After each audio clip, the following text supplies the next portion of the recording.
Shalom, shalom. Na pesi bino mbote na kombo na Yesu Christ. Tika ite kole so pambola bino. Sika no soko tolanda biso. Que le Dieu de mon père, de pasteur François Mutombo, que le Dieu de son ministère, de son alliance, aza la bénédiction pour na batu nyonso bazola nanga lelo. Comme promis, tolobaki que chaque samedi tozo sala l'effort, to banda ko disposer temps ya koyeba kopesa ba enseignement pour na etali la sainte doctrine. Moi c'est pasteur Michael Luzolo. Je suis le pasteur responsable de la grande CAC Kamalondo. Nous sommes juste au coin de l'arrêt Synthèse, Babemba, Kwazma Pueto, après l'hôpital de référence de Kamalondo, des places église Ezali. Et au coin là, au Kokuta Pankata Munene Zawana, et l'Onyangana Papa Ezawana, na programme Yosa église. Bakilte na biso eza chaque jour. Lundi, nous avons la kilte matinale, au moins la programme Chamiwana. Et chaque soir, de 16h à 18h30, nous avons l'effort pour nous.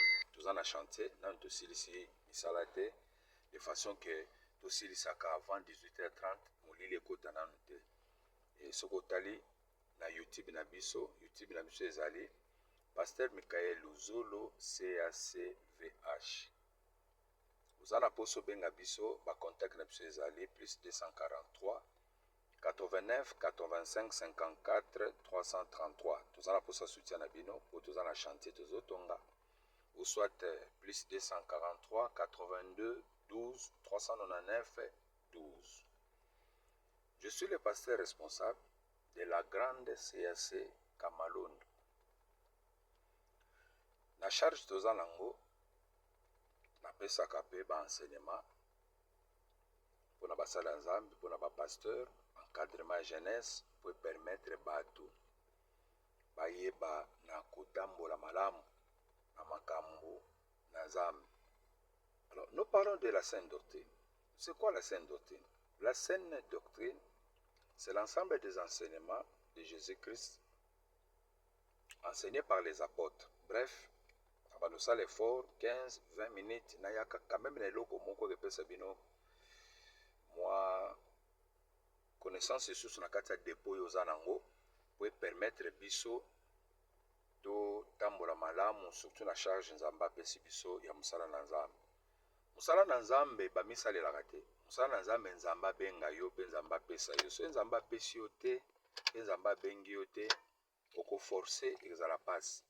Po ba o nyonso nzamba bengaka nzamba preparaka bango pasana bango musala nzamba ekipaka bango apesa bango matière et matière apesaka bango eza po bango basala nango orgueil te badondwa nango te mais po basala musala et na grâce nzamba asali biso na o déjà nzamba apesi biso toza obligé le devoir ezobenga biso toluka tout moment toya kopesa quelque chose. Ce soir nalingi nalobe la place tobandeli de quoi tu zonge sous enseignement nangina lobela c'est la préséance. La préséance, c'est-à-dire je vais parler de quoi? Bato yo babandi moi liboso na biso dans la sainte doctrine. La Bible dit ceci. Pour yo, pour toi, enseigne des choses où yeza na rapport na sainte doctrine. Bazoib sanani? Bazoib sa Timothée. Pour toi, azotanga verset pour aider biso. C'est-à-dire, tous misaïla makambo te, tous la makambo, selon Nzambe ndenge azotinda biso. Ezate pona sentiment nde na miyeli, pona lukana loba, to po il faut na attaquer mutu moko, eza pona ko attaquer te, eza pona devoir. Na o Nzambe asa loba, na o Nzambe asa talisa, na o Nzambe asa pesa biso comme musala, oza obligé. Osala nini? O te ya toujours, o bimisa o yoza nango, o pesa pa basusu. Nde bisika bénédiction na yo pe esa nini eke uta. Nazotanga nazwa Timothée te me nazwa ta Tite, nazwi Tite chapitre 2 premier verset. Ezoloba boye. Pour toi, dis les choses qui sont conformes à la saine doctrine. Pour qui? Pour Tite. Tite est qui? Tite est enfant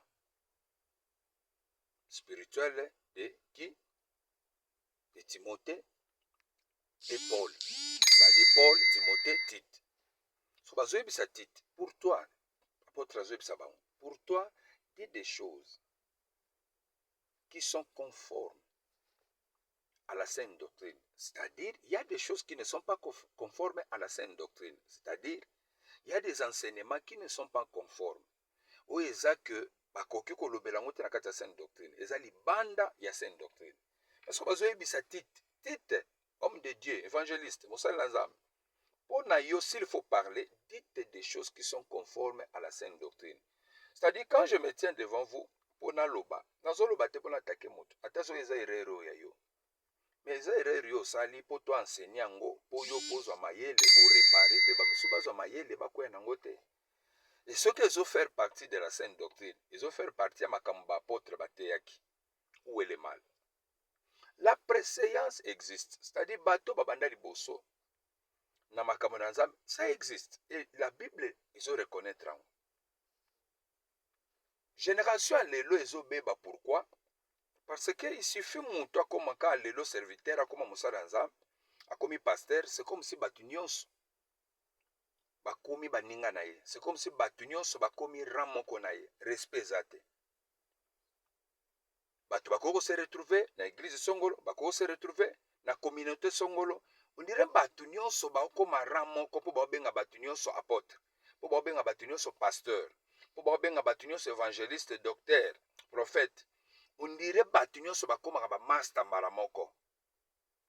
Non, c'est l'ignorance.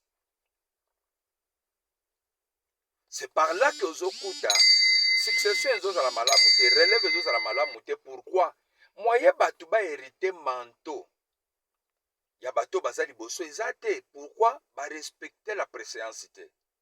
Ba yebi limite na bango te, ba yebi te. Comment il faut qu'on respecte les aînés o ba banda liboso.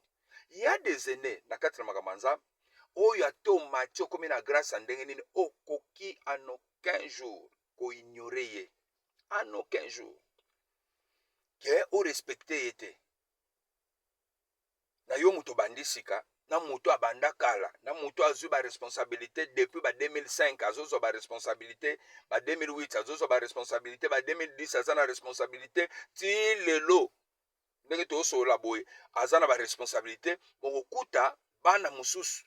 O bakoko mape lelo ba serviteur, bakoko mape ba salanzam, bakuti ota musu ba monoka koza élégant, oza jeune, bazoye bate comment ko respecter likambo etali la préséance. Nzamba ordre. Nzamba kenda na désordre te. Nzambe ndenga salela makambo.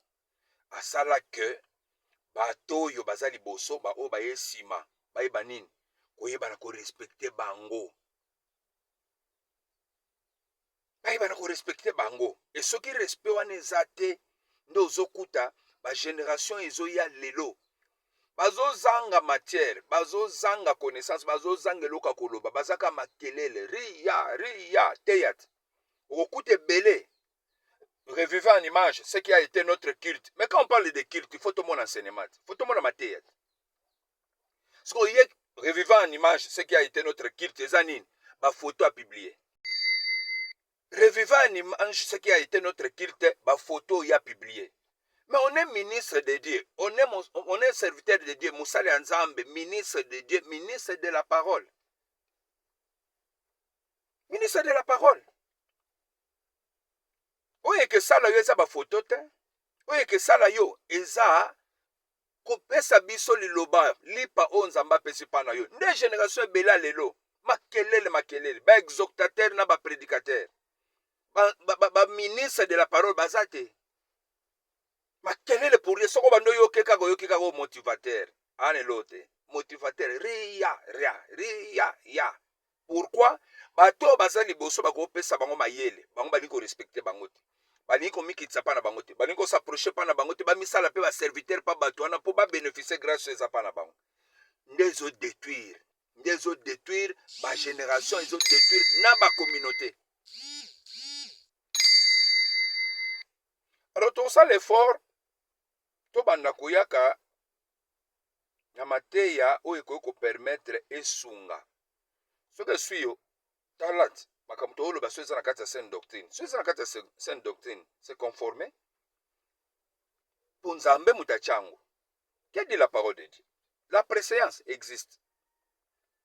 Exode chapitre 3 nazotanga. Exode chapitre 3 Bible ezoloba nini? Nous parlons de la sainte doctrine. Nzamba aza nzamba désordre te. Nzamba atambusaka makambo na ndenge achelango. La préséance existe. Même dans ton église là, la préséance existe. N'est-ce pas que yon te dirige bat? Exode chapitre 3 verset 6. Abalatana 5, à 4. Dieu vit qu'il se détournait pour voir et Dieu l'appela du milieu du buisson et dit, voici, Moïse, il répondit, mais voici. Dieu dit, n'approche pas d'ici, ôte tes souliers de tes pieds, car les lieux sur lesquels tu te tiens est une terre sainte. Et il ajouta, je suis le Dieu de ton père, le Dieu d'Abraham, le Dieu d'Isaac et le Dieu de Jacob. Pour ça, je suis le Dieu de ton père, au singulier, le Dieu d'Abraham, le Dieu d'Isaac, le Dieu de Jacob. Zamba lobite, je suis le Dieu de tes pères. Je suis le Dieu de ton père. Abraham, après, virgule, Isaac, après, virgule, Jacob. C'est ça la préséance. Tozongeli l'enseignement. Na oyasko koteya. Na koteya. Po eza grâce nzamba chepo. Soko sali loko nzamba salite ache yote. Peut-être yango ne fallait que bimisa yo. Yango ne mte fosa la kombo na yo. Yango ne fosa la grandeur na yo. Et tozongeli sikoti. Po toyebisaki nzambe. Sala biso grâce. Yo muto tindaki biso na grand katanga. Yo muto confirmaki yango. Esa biso solution makamba église. Pe tozongela misala nyonso. Moni siko ba video ezongi. Po église ezaki déjà inauguré. Nde ba video ezongi. Po tosolaki pe na nzambe tosengaki ayoki pe prière na biso. Loko nzambe ayoki. Po biso pe total sa gratitude na biso. Ya kozongela makamu nyonso tosolaki ne pe kosala ndenge ya pesi biso pe na ba don sa chekati na biso. Je suis le Dieu de ton père. Nzamba bandi barmoko Jacob ite. Nzamba bandi ni papo ya uti kobota ye na nzoto. Pourtant nzamba zolo bandi je suis le Dieu de ton père. Si Moïse akokanisa papa na bango ndako. Aza mubala mama na bango. Mais nzoka nzamba ye pona makambo eza spirituel, azo yebisa ye. Sur le plan spirituel, il y a un père. Et pas na yo. Papa Abraham, Isaac et Jacob. C'est ça la préséance. Nzamba qui n'a pas na désordre de bien à Jacob, Nzamba qui n'a pas na désordre anate. Que Abraham, Jacob a sauté après Isaac. Non, non, Nzamba classé pena. Abraham, Isaac et Jacob. C'est ça la préséance. Les lots batebele ba ko réussir te po ba yibi préséance wanate. Et na kati ya préséance mafute uta kalikole zo kitape zo sopane la batu mususu. Eza na batu mususu ko kutana na bango na vie nde muto fala ko uzwa grâce ya connaissance pa na ye. Esalisa yo pona ministère mobimba. Unga kozwa dépôt moko ngoko permettre yo posa la musala nzambe. Mais batebele ba perda. Batebele ba perda batuana. Batebele ba comprendre kite ke nzamba pesinga mutoyo. Oyo sengeli siko ya pesa ngai bagage. Efanda na kati ya dépôt na nga. Papa. Okosalela oyo eza na kati ya dépôt na yo. Yoka se loko nano yoka tende okotelema mbamo bandote yango. Okotea makambo yoka pa bato. Okotea makambo nzamba ya fongole alakisio yango. Makambo oza nango na kati ya dépôt efandi. Oza nango na kati ya connaissance. Ndo okopuize kati wana ndo ozokende te ya bato. Mais soko yoki bato te, yoko yeba ndeni. Ce qu'on évite que la préséance existe, yo ko avancer pendeni. Bon zamba sala kama no. Toucher mututel, acheye, azala préséant na bino, pour à partir de la connaissance. Mais si vous perdez cette personne-là, est-ce que vous perdre le bagage à monnaie pour la connaissance, pour la instruction église, place yoko kam. La préséance existe. Même Nathan apôtre, ils ont respecté ça. Ba respecté yango.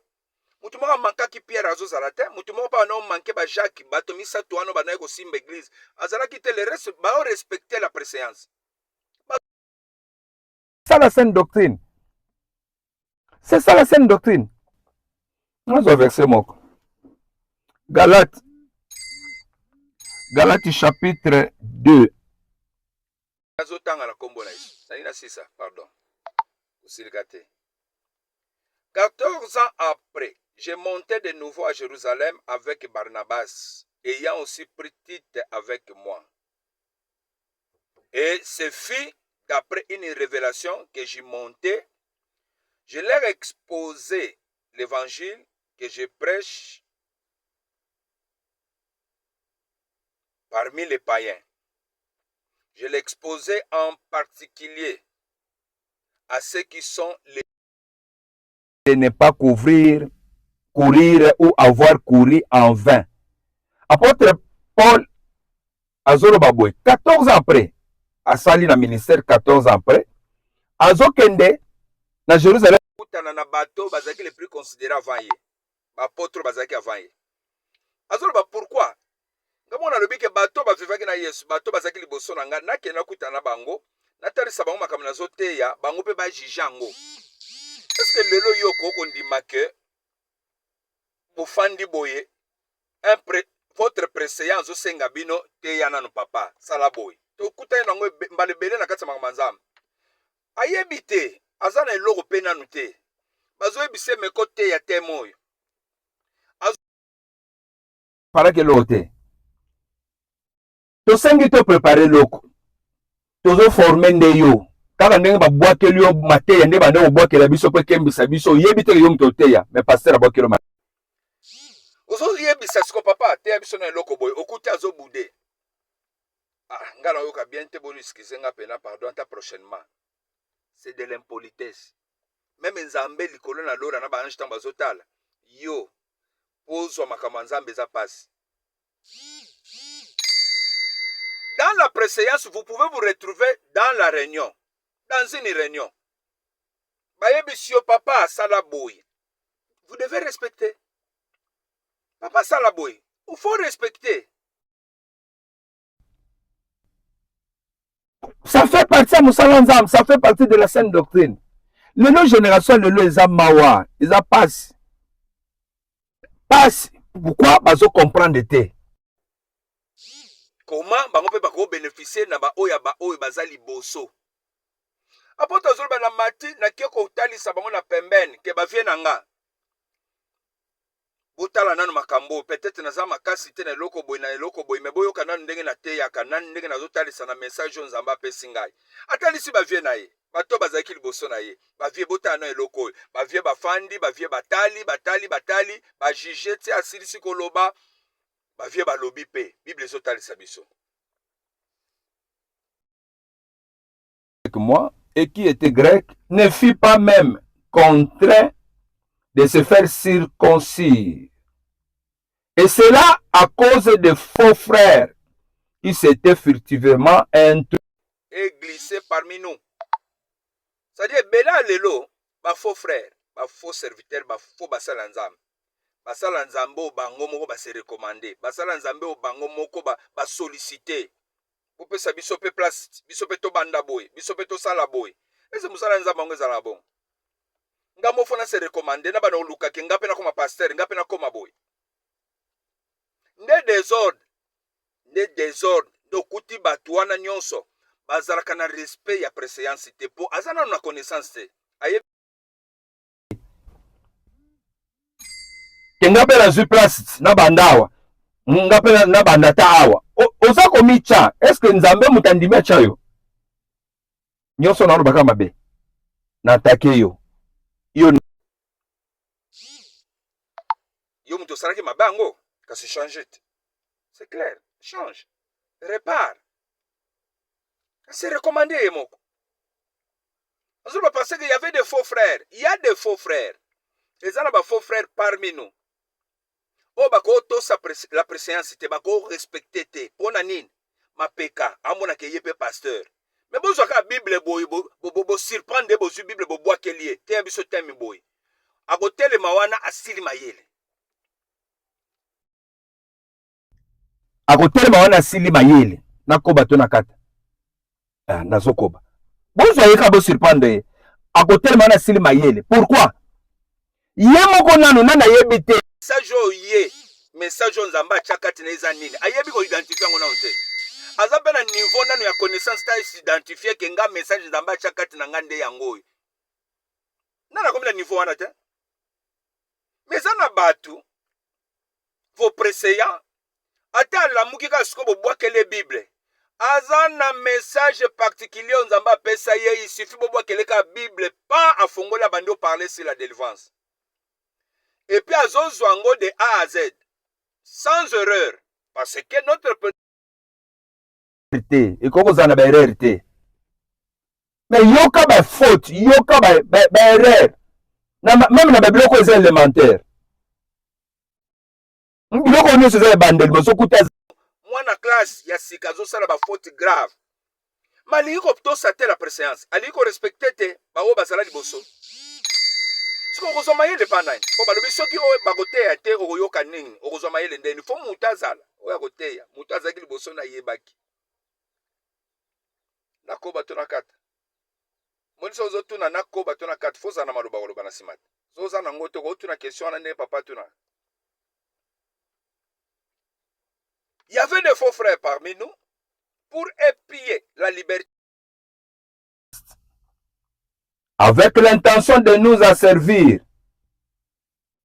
Nous ne leur cédâmes pas un instant et nous résistâmes à leur exigence. La vérité de l'évangile fut maintenue parmi vous.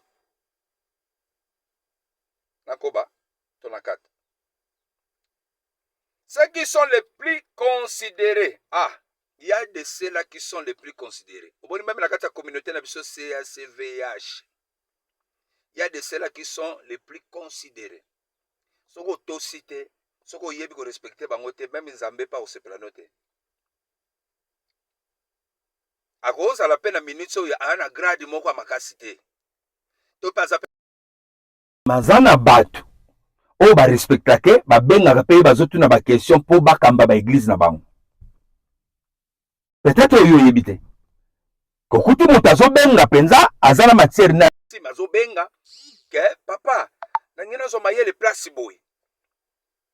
O yebisi teya kasina yoko. Azupe minute mumba 5 minutes teya après place au recadrer place au baxele mayele a lui papa bandela solo kwana loko lobi wana amono bandeli yango pe bungi yote o bandeli a okoma papa zana koma kango akomi pe pa zo mayele bisara batu nanu pe bazeta ba poste wana te mais ce sont des préséants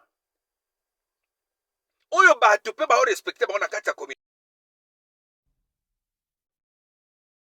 Bakotuna pe question boye babengi pe baotuna ketala question batuni biso yango mayele nini na kozwa awa nga mayo ozongiseli pe pozwa azala mayele ya yona na mayele za nini. Tu avais quelle idée?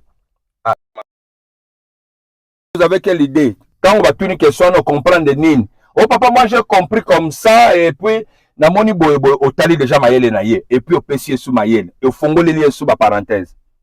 Que ce qu'on moni koto qui me la wate qui me la nanu awa le temps maîtriser matière très bien parce qu'il faut maîtriser l'oko polo bad la préséance. Ceux qui sont les plus considérés, cela ne m'importe pas. Dieu ne fait point d'acception des personnes. Ceux qui sont les plus considérés ne m'imposèrent rien. Même ceux qui sont les plus considérés. Pour grâce. Grâce. Alors, bien ça, pour le même métier, les plus considérés, n'a pas na part dans la salle. Mais tant que tu as na bango, ba kenek na makambute ndeti ba mvuka, ndeti ba nimba mone la bato, ndeti balingi baimpose nga makambo mpo nga muna ye koexpose bango makambo na nga bajuge yango malgré bajuge batali me baimposa makambo te mpo bakutika makambo azosala eza pene ya nzambe makambo azosala nde volonté ya nzambe makambo azoloba nde yango nzambe nzela pene apesi la préséance existe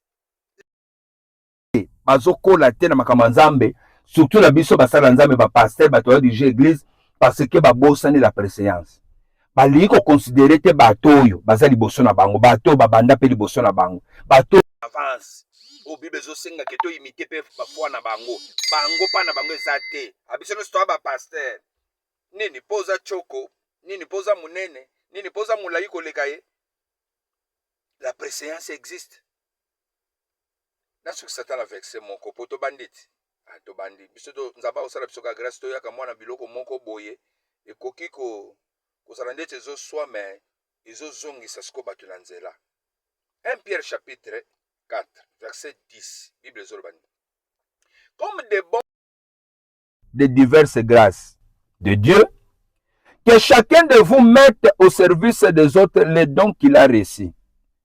Comme des bons dispensateurs. Lokola, bate ya malam, bato si bango ndenge sengeli. Lokola bato ya lolengo na malam, des bons dispensateurs. C'est-à-dire, il y a des bons, il y a aussi des mauvais. Pourquoi vous allez le savoir na ndenga ba mauvais, mais lobi peut koma bon, mais pas koma bon. La préséance existe, et ça la bateau yo, bako peso pe mayele, bateau yo koyoka, okende kozwa mayele ko bapelo ko bango. Comme des bons dispensateurs de diverses grâces de Dieu. Mettez les autres les dieux.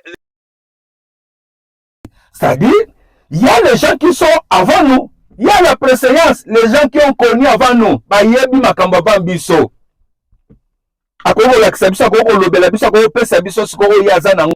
Tozwa toke nokosalela nde bible ezoloba oyo yo napesi yo pesa ngo mpe bato misusu bazala capable oyo bakozala capable bazwa ngo mpe bakeno pesa mpa bamisusu et c'est ça la préséance tobandi mateya tokoya toujours na basujet moko ekozala malamu mpo na biso tika ete le dieu de notre père le pasteur François Mutombo voici l'homme apambola bino tokokutana sur samedi. Si vous avez des questions appelez-nous. Moni place sengelo tuna mutuna appelez-nous. Plus 243 89 333. Tozana posa ba soutien, tozana kata chantier, tozotonga. Tozotonga wapi? La grande CAC VIH Kamalondo, Kana, tozotonga ngo. Soko koko tindela biso soutien na yo. Parce que là-bas, ndebisika tozolia les produits du pays. Que le soit pas Molabino. À la prochaine. Ciao.